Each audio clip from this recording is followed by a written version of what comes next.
Right after the wedding, my daughter-in-law showed up at my door with a notary. She said, "We've sold this house. You're moving into a nursing home."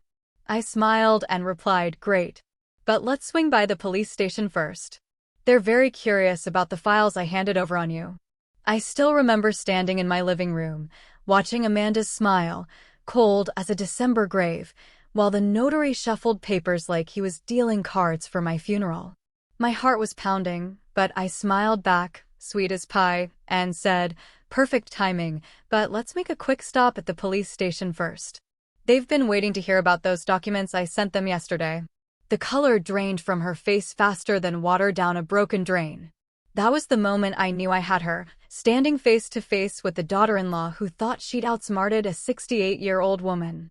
Well, buckle up, because this story starts with the most humiliating 24 hours of my life and ends with the most satisfying. Just 2 days earlier, I'd watched my only son, Michael, marry Amanda in the same church where I'd married his father 35 years ago. The ceremony was beautiful. Amanda looked radiant, and I truly thought, maybe, just maybe, we could finally build a real relationship. After all, she was carrying my future grandchild. How incredibly naive could one woman be? The reception was at the country club, the very same one where I'd worked as a waitress to put Michael through college. I'd scraped together $15,000 for their wedding, money I'd saved from my Social Security checks, eating generic cereal, walking to the grocery store to save on gas. My son's happiness meant everything. "Dorothy's been such a help," Amanda announced to a table full of her friends, her voice dripping with the kind of sweetness that makes your teeth ache. "She's been living with us for months, helping with the down payment on our house. Such a generous mother-in-law." The women at the table smiled politely, but I caught the glances they exchanged. I knew what they were thinking. Poor old woman, probably can't manage on her own anymore. What Amanda didn't mention was how that help had happened. 3 months prior, she'd convinced Michael that my little apartment wasn't safe for an elderly woman living alone. "What if you fall?" she'd said, tears in her eyes. "What if something happens and no one knows for hours?" Before I knew it, they'd moved me out of my apartment and into their spare room, temporarily, while we looked for something better suited to my needs. Meanwhile, the $15,000 I'd given them for their house down payment had mysteriously become a loan that would be paid back when things settled down. Things never settle down when someone's busy spending your money, do they? "She's practically family," Amanda continued. And the way she said "practically" made my chest tighten. It was as if, after 5 years of dating Michael and 9 months of wedding planning, I was still auditioning for acceptance. But the real humiliation came during the speeches. Michael stood up, champagne glass in hand, beaming at his new bride. "I want to thank everyone who made this day possible," he began. "My beautiful wife, our families, and of course my mother, who's always been there when we needed her." Polite applause, normal so far. Then Amanda rose, elegant in her wedding dress, and the room went quiet. "I also want to say something about Dorothy," she said, her smile so bright it could have powered the chandeliers. My heart swelled. Maybe I'd been wrong about Amanda. Maybe. She's taught me that real mothers never stop taking care of their children, no matter how old they get. Some mothers, when their sons get married, they step back and let the wife take over. But not Dorothy. She's shown me that a mother's job is never really done. The applause was uncertain now. People weren't sure if they were supposed to clap or not. Amanda wasn't finished. "Dorothy's even helping us financially, because that's what mothers do. They sacrifice everything for their children's happiness. It's really quite inspiring to see someone so selfless." The silence that followed was deafening. I felt every eye in the room on me, and I understood with crystal clarity what had just happened. Amanda had publicly branded me as a dependent, someone who couldn't let go, someone who was still financially supporting her grown son. But that wasn't the worst part. The worst part came the next morning, when I woke up to find Amanda and a man in a suit sitting at my kitchen table. Well, their kitchen table, as Amanda had started calling it. "Dorothy," Amanda said brightly, as if nothing had changed overnight. "This is Mr. Patterson from Sterling Legal Services. We need to discuss some paperwork." I poured myself coffee with hands that only trembled slightly. After 42 years of motherhood, I'd learned to recognize ambush tactics. What kind of paperwork? Amanda exchanged a glance with the notary. Michael and I have been talking, and we think it's time to make some changes. You've been so generous with the house down payment, and we want to make sure you're properly taken care of as you get older. The coffee turned bitter in my mouth. What does that mean, exactly? Mr. Patterson cleared his throat. Mrs. Henderson, your son and daughter-in-law have arranged for you to move into Sunset Manor. It's a lovely assisted living facility with 24-hour care. They've already put down a deposit. My coffee mug hit the table harder than I intended. Without asking me? We wanted it to be a surprise, Amanda said, her voice gentle, but her eyes hard as flint. Michael's been so worried about you living independently. And frankly, Dorothy, you've seemed a bit forgetful lately. Forgetful. The word hit me like a slap. I was 68, not 98, and my mind was sharper than most people half my age. But Amanda had been building this narrative for weeks, hadn't she? Little comments about me misplacing things. Gentle corrections when I remembered events differently than she did. I've also been forgetful, I said carefully. Or are you hoping I won't remember that the house we're sitting in has my name on the deed alongside Michael's? Amanda's smile never wavered, but something shifted behind her eyes. Actually, Dorothy, that's part of what we need to discuss. Michael and I have decided to refinance, and it would be simpler if the property was solely in our names. Cleaner paperwork, you understand. And my $15,000 down payment? Consider it a wedding gift, Amanda said sweetly. After all, you want your son to be happy, don't you? The notary was getting uncomfortable. I could see him checking his watch, probably wondering how much longer this family drama would take. He had no idea he was witnessing highway robbery in broad daylight. Where's Michael? I asked. Shouldn't he be here for this conversation? He's at the gym, Amanda replied without missing a beat. He found all this financial talk stressful, so we thought it would be better if I handled it. You understand? Newlywed stress and all. Of course. Michael had always avoided confrontation, especially when it came to money. When he was 12 and wanted a bike, he'd sent me a letter instead of asking face-to-face. When he'd crashed his car at 17, he'd had his girlfriend call me with the news. And now, at 42, he was still sending intermediaries to do his dirty work. Mrs. Henderson, the notary said gently, I do need to inform you that according to these documents, you'd be signing away all claim to the property in exchange for having your assisted living costs covered for the first year. 1 year. They were buying me out of my own investment for 1 year of nursing home care. And after that year? I asked. Amanda shrugged delicately. Well, we'll cross that bridge when we come to it. Maybe you'll have adjusted by then. Maybe you'll like it so much you won't want to leave. The audacity was breathtaking. They'd planned this entire scenario, the wedding, the touching speech about family loyalty, moving me into their house to establish dependence, and now the final act of stripping away my assets and independence in one fell swoop. But here's the thing about underestimating someone. It only works if they don't see it coming. I need some time to think about this, I said, standing up from the table. Amanda's mask slipped for just a moment. Dorothy, Mr. Patterson has other appointments today. It would be much more convenient if we could just handle this now. I'm sure it would be, I replied. But I'm not signing anything today. The notary looked relieved. Of course, Mrs. Henderson. Take all the time you need. These are big decisions. After they left, I sat alone in the living room I'd helped furnish, looking at the walls I'd helped paint, in the house I'd helped buy. Amanda had made one crucial mistake in her master plan. She'd forgotten that I'd been Michael's mother for 42 years, which meant I'd been dealing with his schemes and evasions since before she was born. And I'd learned a few things about playing the long game. That afternoon, while Amanda was out getting her post-wedding glow touched up, I did something I hadn't done in months. I went through my own paperwork. The documents I'd kept in the fireproof box that Amanda had insisted we store, somewhere safe, in their bedroom closet. Funny how somewhere safe really meant somewhere Dorothy can't get to without asking permission first. I found exactly what I was looking for. The original deed to the house, showing both Michael's name and mine. The canceled check for $15,000, clearly marked down payment. And most importantly, the power of attorney documents that Michael had asked me to sign 6 months ago. Amanda had presented those papers as a precaution, just in case something happens to you, Dorothy. Michael could help manage your affairs without having to go through the courts. It's really quite common for people your age. I'd read every word of those documents 3 times before signing them.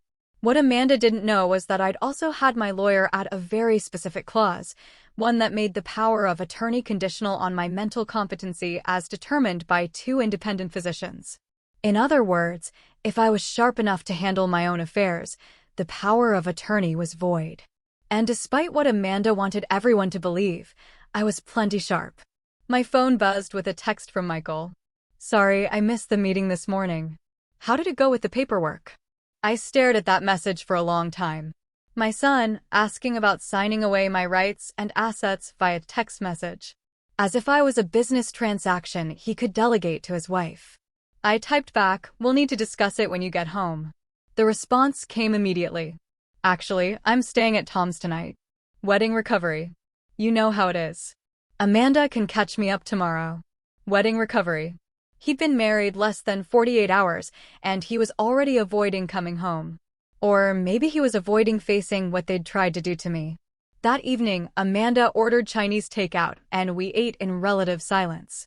She seemed confident that I'd come around, that the pressure of time and her patient manipulation would eventually wear me down. "Dorothy," she said as we cleared the plates, "I hope you know that everything we're doing is because we love you. Michael worries constantly about your safety, your future. This arrangement would give him such peace of mind." "I'm sure it would," I replied. Sunset Manor really is lovely. They have activities, social hours, even a library. You'd make new friends, have people your own age to talk to.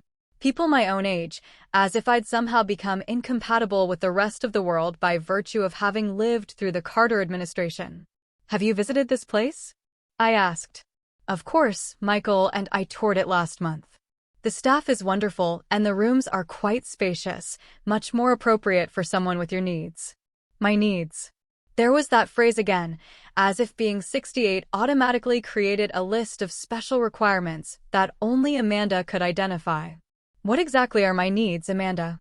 She looked surprised by the question. "Well, you know, senior needs. Medical supervision, social interaction with peers, structured activities, the kind of support that becomes necessary as we age." I nodded thoughtfully. "And you've determined that I need these things because—" "Dorothy, you're almost 70. Living independently becomes more challenging at your age. We're just being proactive."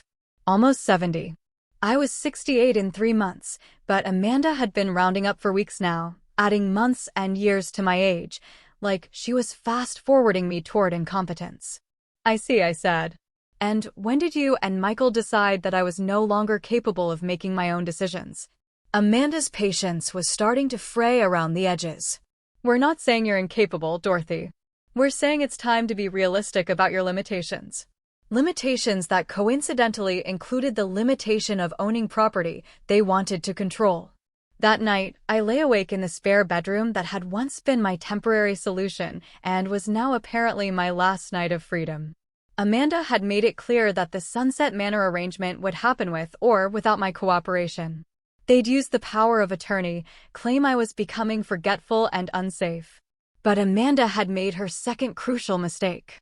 She'd assumed that a woman who'd raised a son alone, who'd worked double shifts and night jobs, who'd survived the death of a husband and built a life from nothing, would be easy to manipulate. Tuesday morning, I got up early and made my famous blueberry pancakes.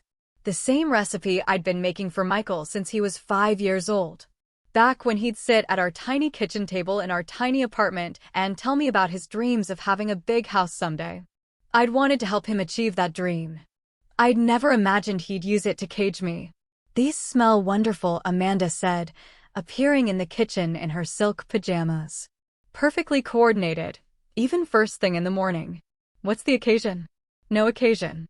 Just felt like cooking."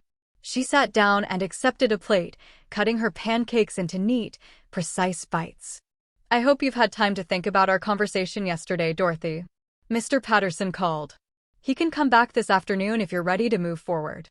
"I've definitely been thinking," I said, sitting down across from her with my own plate. Good. I know it's hard to let go of independence, but sometimes the people who love us have to make difficult decisions on our behalf. I took a bite of pancake, savoring the burst of blueberries. Can I ask you something, Amanda? Of course. What made you decide that I needed assisted living? She looked puzzled. Well, as I said, your age, your safety. No, I mean specifically, what incident made you think I wasn't safe living independently? A fall, confusion, forgetting to turn off the stove. Not exactly, but wandering outside at night, getting lost, having trouble managing medications. Dorothy, it's not about waiting for something terrible to happen. It's about being proactive. I nodded slowly. So, you can't point to a single instance where I've demonstrated the kind of cognitive or physical decline that would warrant assisted living? Amanda was getting flustered. The overall picture. The overall picture of a woman who manages her own finances, maintains her own health, drives safely, cooks meals, and engages in normal social activities. You've been living with us for months because you convinced me my apartment wasn't safe. But I've been taking care of myself in that apartment for 12 years without incident. Amanda set down her fork, her pleasant morning demeanor cracking. Dorothy, I don't understand why you're making this so difficult. We're trying to help you. Are you? I asked quietly. Or are you trying to help yourselves to my assets? The silence that followed was so complete I could hear the refrigerator humming in the corner. How dare you? Amanda whispered, her face flushing red. How dare you accuse us of theft? I'm not accusing anyone of theft. I'm asking a legitimate question. If this arrangement is truly about my well-being, why does it coincidentally result in you gaining full ownership of a property I helped purchase? Amanda stood up abruptly, her chair scraping against the floor. I don't have to listen to this. You're being paranoid and hurtful. Am I? Then let's modify the arrangement. I'll consider assisted living, but the house stays in both names, mine and Michael's. That way you get the peace of mind about my safety, but I maintain my financial security. That's not. The paperwork is already drawn up. Paperwork can be changed. Amanda stared at me for a long moment, and I saw something ugly flicker across her face. Something calculating and cold that made my skin crawl. You know what your problem is, Dorothy, she said finally. You can't let go. You can't accept that Michael has a wife now, a family of his own. You want to keep controlling his life, keeping him dependent on you financially and emotionally. The accusation hit like a physical blow. That's not true, isn't it? You moved in here. You inserted yourself into our marriage. You make him feel guilty every time he tries to build a life separate from you. This isn't about the house, Dorothy. This is about you refusing to accept that your role in Michael's life has changed. I felt tears sting my eyes because there was just enough truth in what she said to hurt. I had been struggling with Michael's marriage, with feeling displaced and less important. But that didn't mean I deserved to be stripped of my independence and assets. Even if that were true, I said, my voice steady despite the pain in my chest. It wouldn't justify deception and financial exploitation. Amanda laughed. A sound like breaking glass. Financial exploitation? You gave us that money freely, Dorothy. You moved in here by choice. Nobody forced you to do anything. After you systematically undermined my confidence in my ability to live independently. I what? The comments about my forgetfulness, the suggestions about my safety, the gradual erosion of my autonomy. You've been setting this up for months, haven't you? Amanda's face went very still. For just a moment, her mask slipped completely, and I saw the cold calculation underneath. That's when I knew for certain that this wasn't about my well-being at all. You're being ridiculous, Amanda said. But her voice had lost its honeyed sweetness. Now she sounded like what she really was, a woman whose carefully laid plans were being questioned by someone she'd underestimated. Am I? I stood up and walked to the kitchen drawer where I'd been keeping my important papers. Let's talk about timing, Amanda. I pulled out a small notebook where I'd been tracking something very specific over the past 3 months. March 15th, I read aloud. You mentioned that I'd left the stove on after making breakfast, except I'd made toast in the toaster, not used the stove at all. Amanda's face was expressionless, but I could see the wheels turning behind her eyes. March 22nd, you told Michael I'd forgotten our dinner plans and made other arrangements. Except we never had dinner plans. You'd canceled on me that morning. I flipped the page. April 3rd. You suggested I was having trouble following conversations because I'd asked you to repeat something.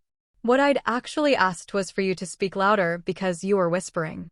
Dorothy, I don't know what you think you're proving. April 18th, you mentioned to the neighbor that I'd gotten confused about what day it was. I'd asked if it was Tuesday or Wednesday because I'd lost track during my recovery from the flu, which you failed to mention to her. I could see Amanda calculating, trying to figure out how much I knew, how much I could prove. You've been building a case against my mental competency for months, I continued. Every minor mistake, every normal senior moment, every instance of being tired or sick, you've been cataloging it all and presenting it as evidence of decline. You're being paranoid. Am I? Then why did you tell the wedding planner that I was getting confused about details when I simply disagreed with your choice of flowers? Amanda was quiet now, her jaw clenched. And why? I continued. Did you tell Michael that I was becoming fixated on money matters when I asked reasonable questions about how my $15,000 was being spent? Because you were being inappropriate. Inappropriate how? By wanting to know what happened to my own money. Amanda exploded. It's not your money anymore, Dorothy. You gave it to us. You can't give someone a gift and then spend the rest of your life questioning how they use it. A gift? I laughed, but there was no humor in it. When exactly did my contribution to your down payment become a gift? Because I have the original paperwork right here, and it's very clearly documented as a loan. I pulled out the folder I'd retrieved from their bedroom closet. The one Amanda thought was safely locked away from my forgetful old fingers. A loan that you and Michael agreed to repay within 2 years, with my name remaining on the deed as security until repayment was complete. Amanda went very pale. You weren't supposed to, Michael said. Michael said a lot of things, but what matters is what's written down, isn't it?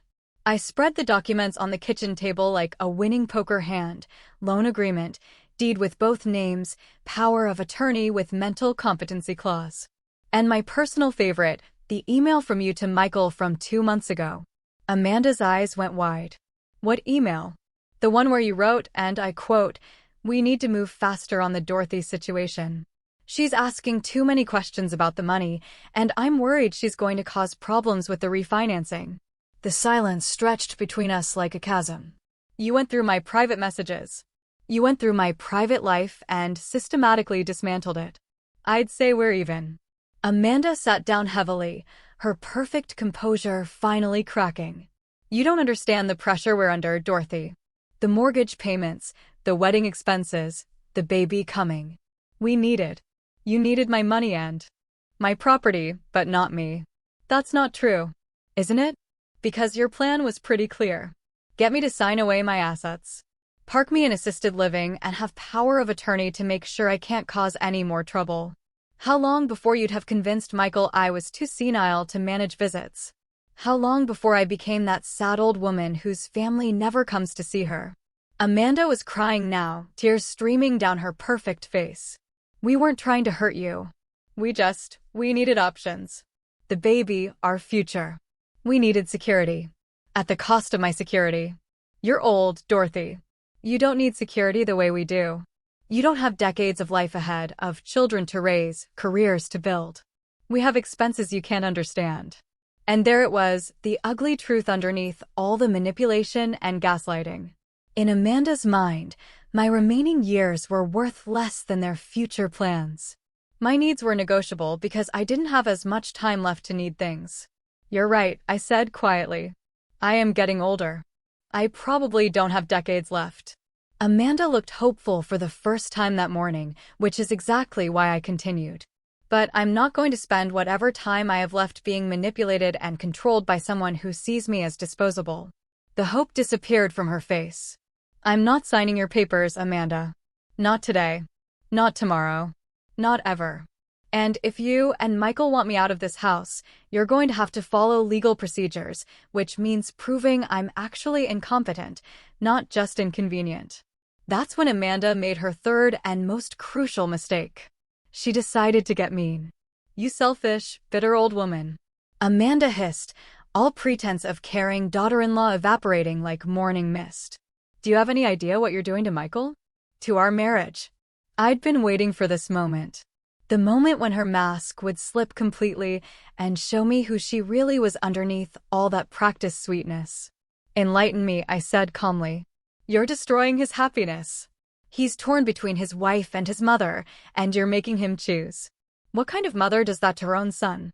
The kind who taught him that love doesn't come with price tags. Amanda laughed, sharp and bitter. Love? You call this love? You're emotionally blackmailing him, making him feel guilty for having his own life. You've been doing it his whole life, haven't you? I felt something cold settle in my chest.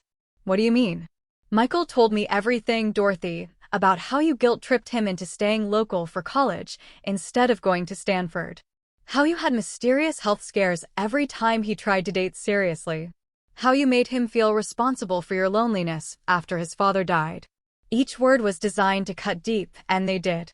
Because, like all effective lies, they contained threads of truth twisted into ugly shapes. I supported his college choice, I said quietly. After you cried about how you'd be all alone, how you'd worked so hard to put him through school. And wouldn't it be nice if he stayed close enough to visit regularly? Had I said those things? Maybe.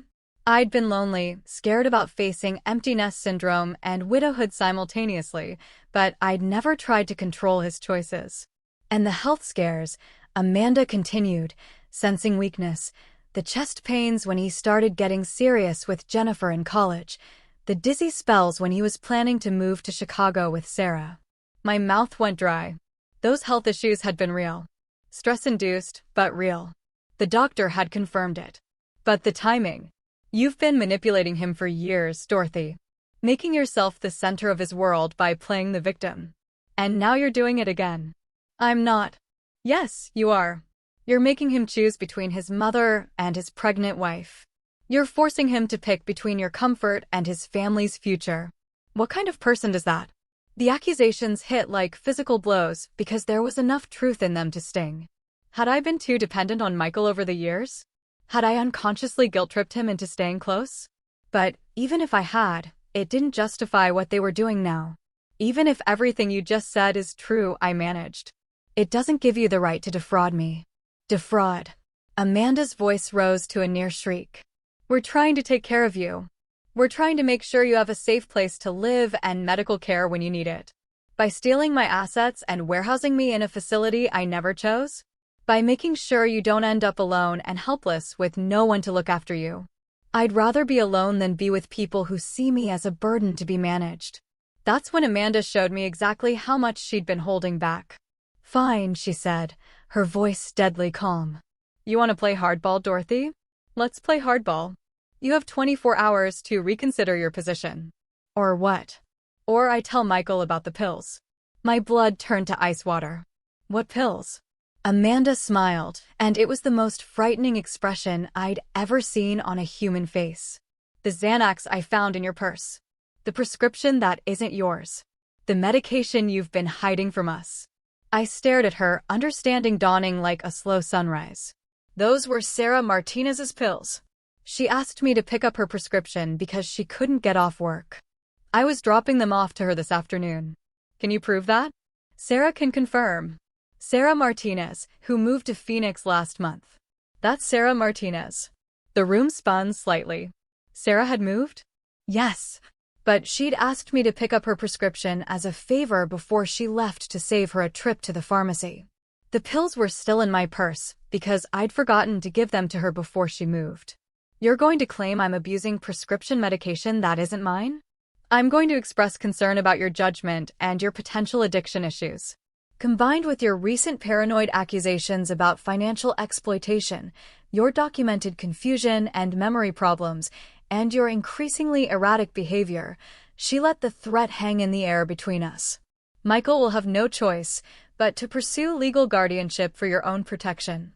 I sat down heavily, the full scope of her manipulation finally becoming clear. She hadn't just been building a case for assisted living. She'd been building a case for complete legal control over my life. You planned this? I whispered. I planned for contingencies, Amanda replied coolly.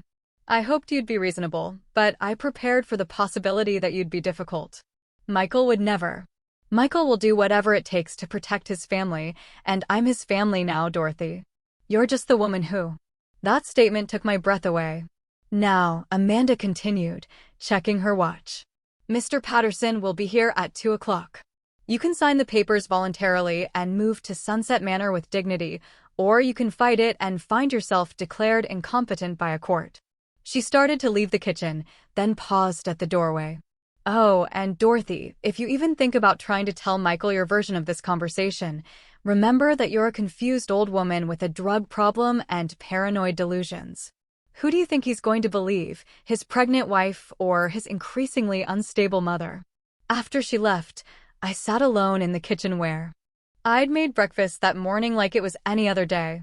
But everything had changed. Amanda had shown me exactly how trapped I was. How completely she'd planned my destruction. But Amanda had made one final mistake. She'd forgotten that I'd had 42 years to learn about my son's personality, his patterns, his weaknesses. And I'd had 42 years to learn about patience, planning, and the art of the long game. At exactly 10:04 a.m., Mr. Patterson arrived with his briefcase and his official papers. At exactly 10:46 a.m., Amanda discovered that some games are won before they even begin. Mrs. Henderson, Mr. Patterson said, settling into his chair with professional efficiency. I understand you'd like to proceed with the assisted living arrangements today. I smiled at him, the same way I'd been smiling at people who underestimated me for 68 years. Actually, Mr. Patterson, I'd like to discuss something else entirely. Amanda froze halfway through pouring him coffee. Dorothy, we agreed. We didn't agree to anything, Amanda, but I did spend some time this morning making phone calls. I reached into my purse, the same purse where Amanda thought she'd found evidence of prescription drug abuse, and pulled out a manila folder. Mr. Patterson, are you familiar with elder abuse laws in this state? The notary shifted uncomfortably. That's not really my area of expertise, Mrs. Henderson. Well, let me educate you. Financial exploitation of elderly persons is a felony punishable by up to 10 years in prison and full restitution of damages. Amanda's coffee cup rattled against its saucer. Dorothy, what are you talking about? I'm talking about systematic fraud, Amanda. I'm talking about a carefully orchestrated scheme to separate me from my assets and independence through psychological manipulation and false documentation. I opened the folder and spread its contents across the table like a hand of cards I'd been saving for exactly this moment. Mr. Patterson, I'd like you to see the original loan agreement for the house down payment, the one that clearly states this was money to be repaid, not a gift. I'd also like you to see the deed showing joint ownership, which my daughter-in-law has been trying to get me to sign away under false pretenses. The notary examined the documents, his professional demeanor becoming increasingly uncomfortable. Mrs. Henderson, these appear to be legitimate financial instruments. They are. And here's the email trail between Amanda and Michael discussing how to handle the Dorothy situation before I became a problem for their refinancing plans. Amanda went white. How did you get access to our private communications? The same way you've been accessing my medical information, my financial records, and my personal belongings without permission. The difference is, what I did was legal. I pulled out another document. This is a report from Dr. Sarah, who states there are no signs of cognitive decline, dementia, or any condition that would impair my decision-making capacity. When did you? Amanda started. Yesterday afternoon, while you thought I was taking a nap. I also had an interesting conversation with Detective Rodriguez from the Elder Abuse Division of the Sheriff's Department. Mr. Patterson was packing up his briefcase. Mrs. Henderson, I think perhaps I should leave you to handle this family matter privately. Oh, but Mr. Patterson, you're already involved.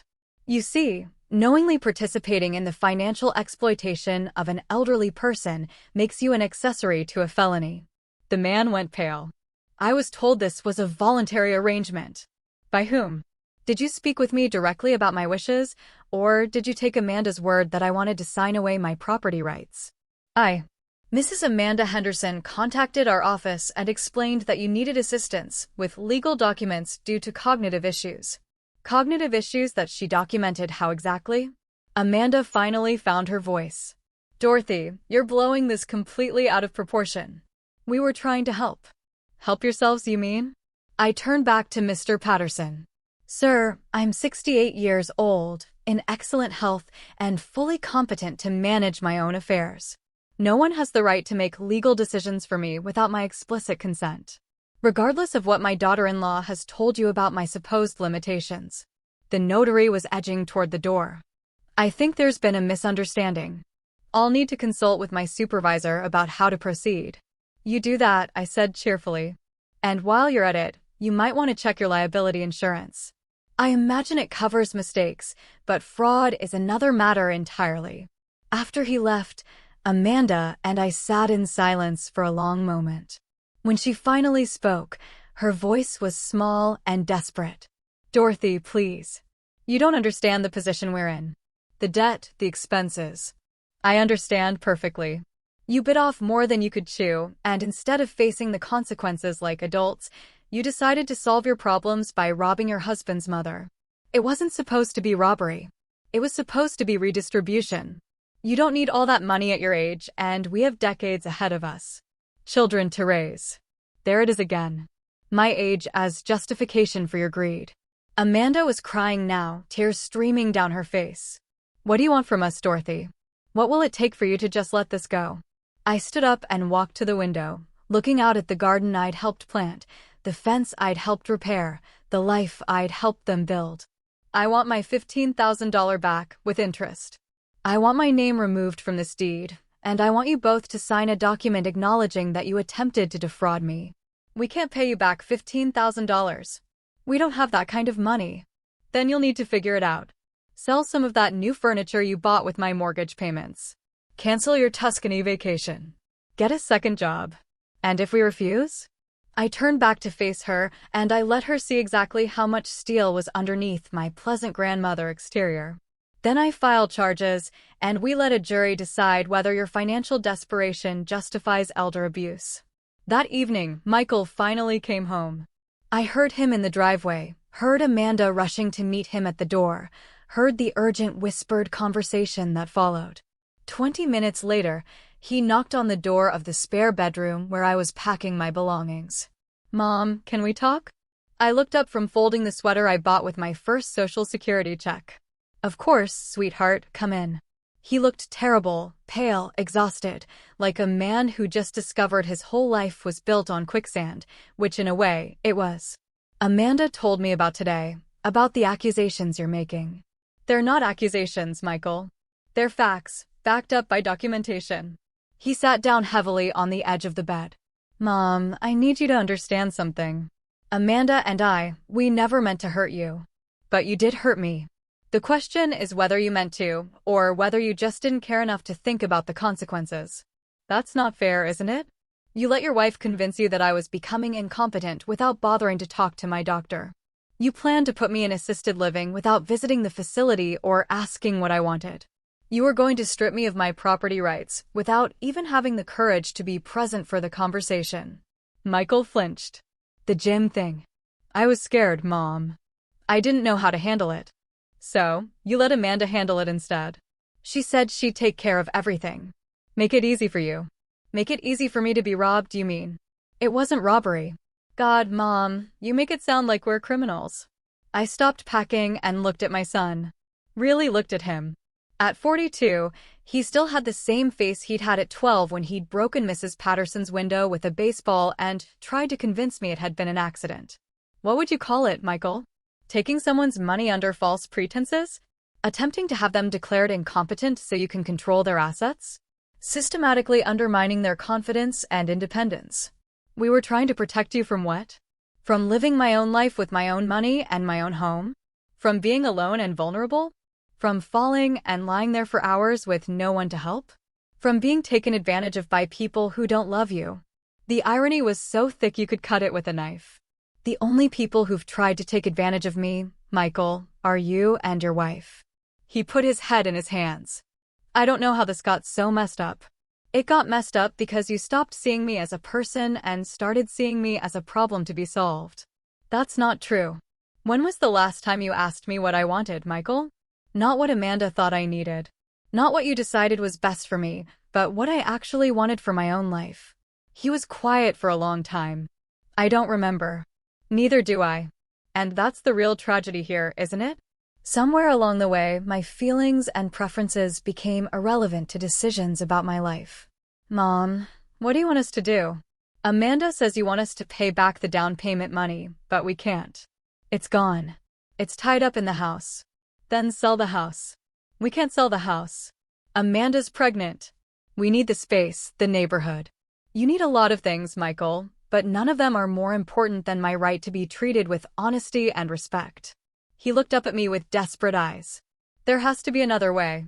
Some compromise we can work out. The compromise was supposed to be the original loan agreement.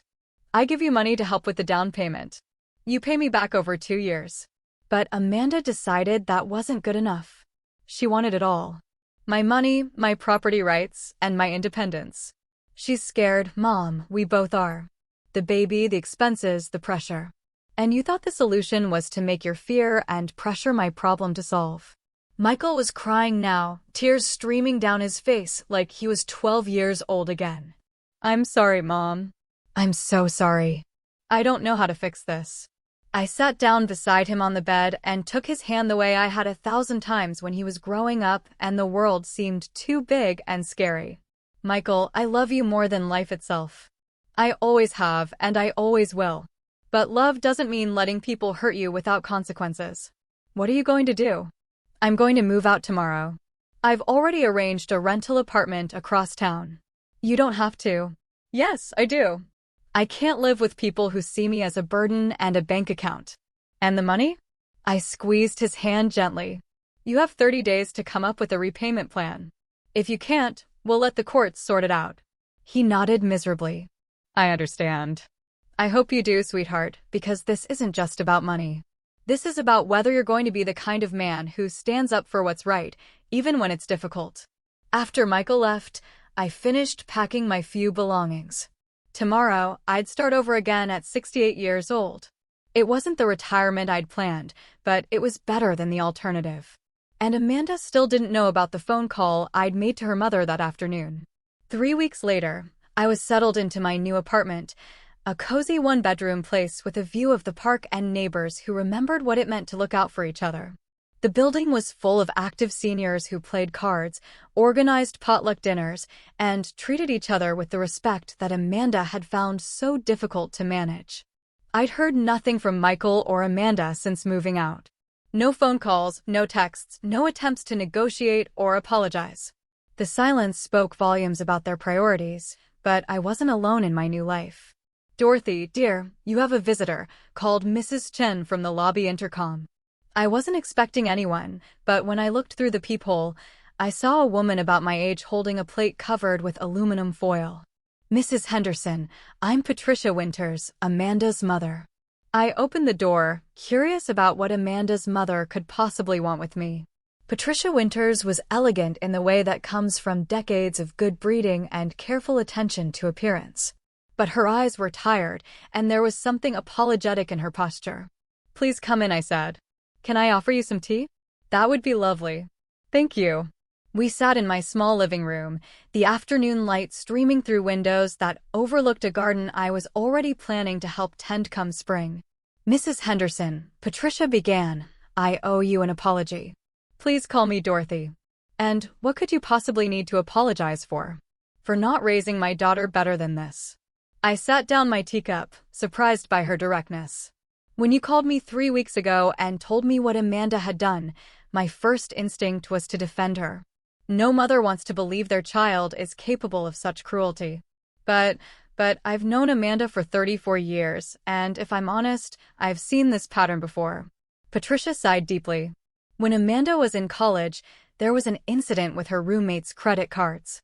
Amanda claimed it was a misunderstanding, that she'd borrowed money and intended to pay it back. We believed her, paid for a lawyer, made it go away. My chest tightened. There were other incidents. Her first marriage ended when her husband discovered she'd been taking money from his elderly father's checking account. Again, Amanda claimed it was temporary, that she was helping the old man manage his finances, but the bank records told a different story. I stared at Patricia, pieces of a larger puzzle falling into place. Michael doesn't know about this, does he? Amanda made me promise never to tell anyone. She said she'd learned her lesson, that she was different now. I wanted to believe her, but now you don't. Patricia reached into her purse and pulled out a thick envelope. This is $15,000, Dorothy. Cash. I stared at the envelope like it was a snake. I can't take your money, Patricia. Yes, you can. And you will. Because my daughter stole from you. And as her mother, I'm responsible for making it right. That's not how responsibility works. In my family, it is. My husband built a successful business by believing that integrity isn't negotiable. I failed to teach that lesson to Amanda, but I won't compound that failure by letting her victims suffer from my mistakes. I felt tears sting my eyes. This is incredibly generous, but what about Michael? What about their house? Michael will figure it out. He's a good man who made bad choices because he trusted the wrong person. The house situation will resolve itself once Amanda realizes the money isn't coming from you. What do you mean? Patricia's smile was sad, but knowing. Amanda married Michael because she thought he came from money. Your nice clothes, your generous gifts, your willingness to help with the down payment. She assumed you were wealthy. I'm comfortable, but hardly wealthy. Exactly. And once Amanda realizes that there's no inheritance coming, that you're not the golden goose she thought you were, she'll move on to easier targets. The casual way Patricia said this made my blood run cold. You think she'll leave Michael? I think Amanda follows opportunity. If Michael can't provide the lifestyle she wants, she'll find someone who can. I thought about the baby Amanda was carrying, about Michael's broken heart when his marriage fell apart, about the grandchild I might never know. The baby will be better off without a mother who sees people as resources to be exploited. Trust me, Dorothy, some people can change, but Amanda isn't one of them. After Patricia left, I sat with the envelope of money on my kitchen table, feeling like I was holding something much heavier than cash. This money represented Patricia's attempt to balance scales that Amanda had tipped toward cruelty and greed. But it also represented something else. The knowledge that Michael was married to a woman who had made a career out of financial exploitation. And that made my next decision much easier. I picked up the phone and dialed Detective Rodriguez. Detective, it's Dorothy Henderson. I've reconsidered your suggestion about filing formal charges against my daughter-in-law. The knock on Michael's door came at 7 a.m. on a Tuesday morning, just as Amanda was getting ready for her prenatal appointment. I know this because Detective Rodriguez called me afterward to let me know how it went. Mrs. Amanda Henderson, you're under arrest for elder financial abuse, fraud, and attempted coercion. You have the right to remain silent. Apparently, Amanda's first words were, "This is Dorothy's fault, isn't it?" Even facing arrest, she couldn't take responsibility for her own choices. Michael called me that afternoon. His voice hollowed with shock and betrayal. Mom, I need to understand what's happening. Amanda says you had her arrested out of spite. Michael, your wife tried to steal my life savings and have me declared incompetent so she could control my assets. The arrest isn't spite, it's justice. But she's pregnant, Mom. She's carrying my child. I know, sweetheart. And I'm sorry this is happening now, but Amanda made her choices. The lawyer says she could go to prison. That's possible. Elder abuse is a felony. How can you be so calm about destroying our family? The accusation stung, but I'd been expecting it. Michael, I didn't destroy your family. Amanda did that when she decided to commit crimes against me. She says she never meant to hurt you, that it was all just a misunderstanding about the loan agreement. What about the emails planning to handle the Dorothy situation?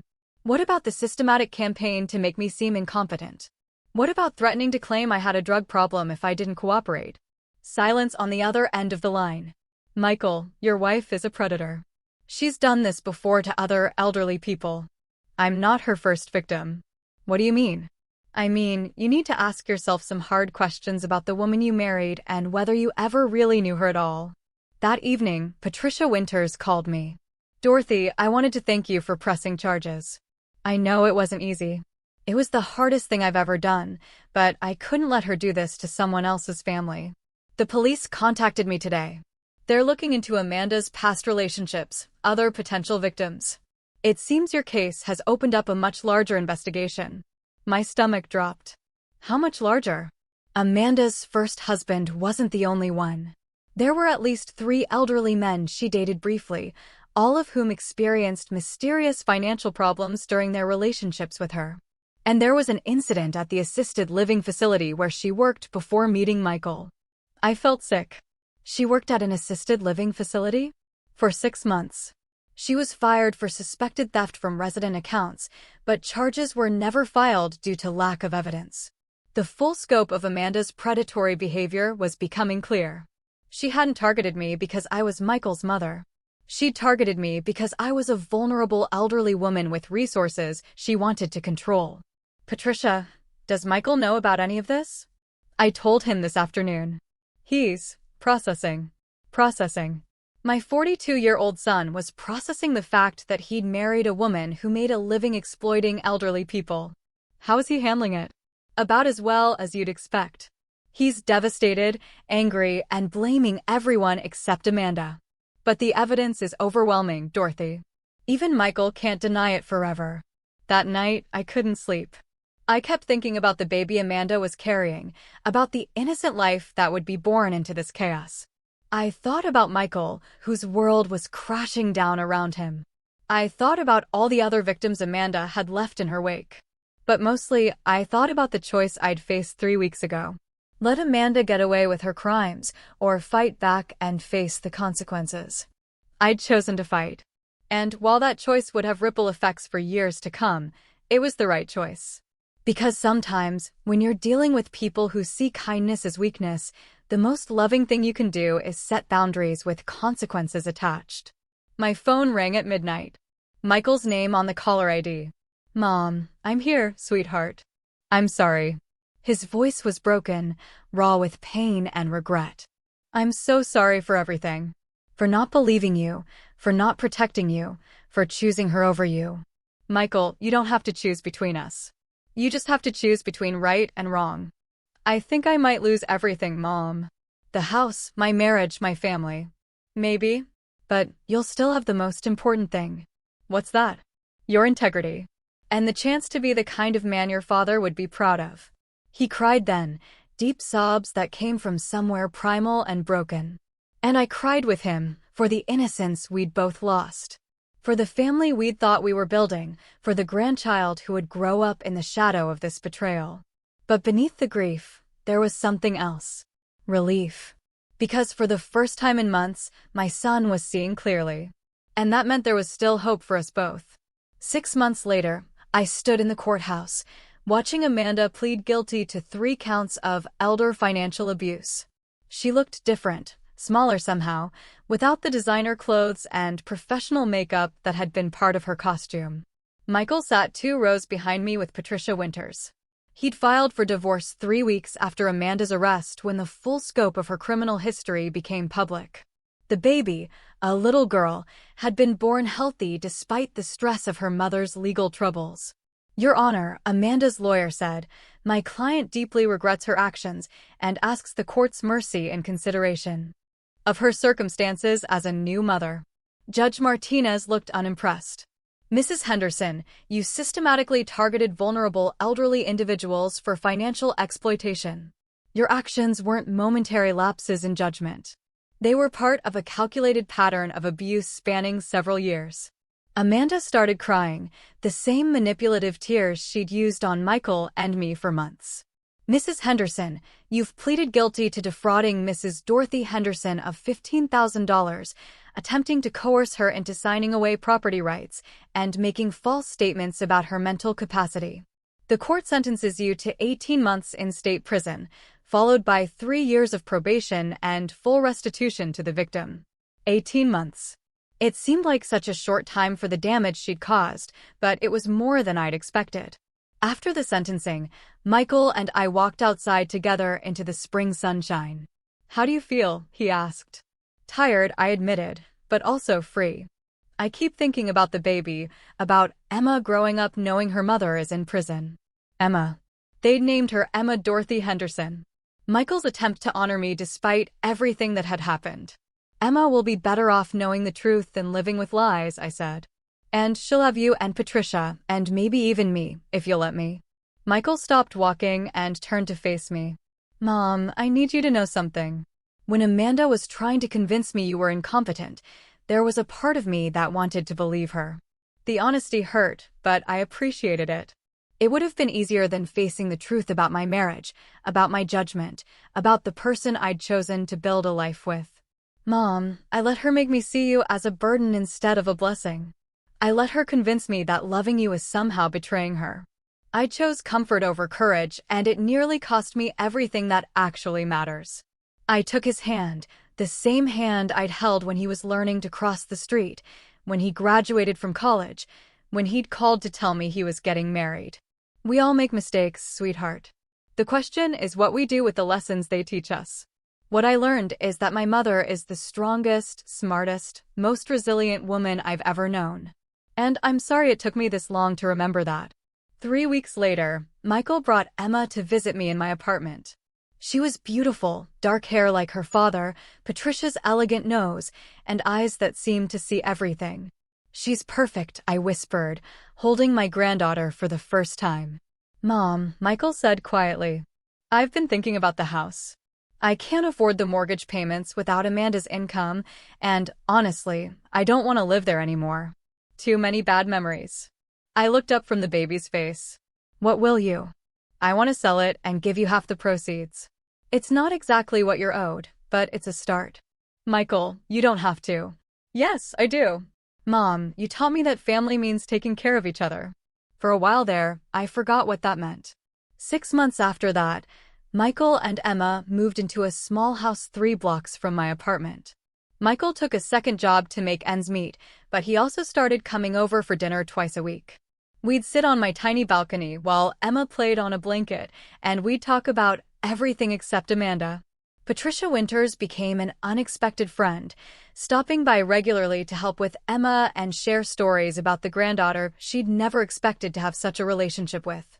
You know, she said one afternoon as we watched Emma take her first steps across my living room, I think this little one is going to be just fine, even with everything that's happened. Especially because of everything that's happened, I replied. She'll grow up knowing that actions have consequences, that integrity matters, and that the women in her family don't back down from bullies. I smiled, thinking about the letter I'd written to Emma, one she wouldn't read until she was old enough to understand. In it, I'd told her the whole story, about her mother's choices, about the importance of standing up for yourself, about the difference between love and manipulation. But mostly, I told her about the power that comes from refusing to be anyone's victim, no matter how much they might try to convince you that you're too old, too weak, or too inconvenient to matter.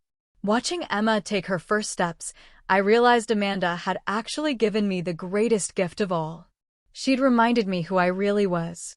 A woman who doesn't back down, who protects what matters, and who proved that being 68 doesn't mean being powerless. Sometimes the best revenge isn't justice, it's living well. Thanks for listening. Take care. Good luck.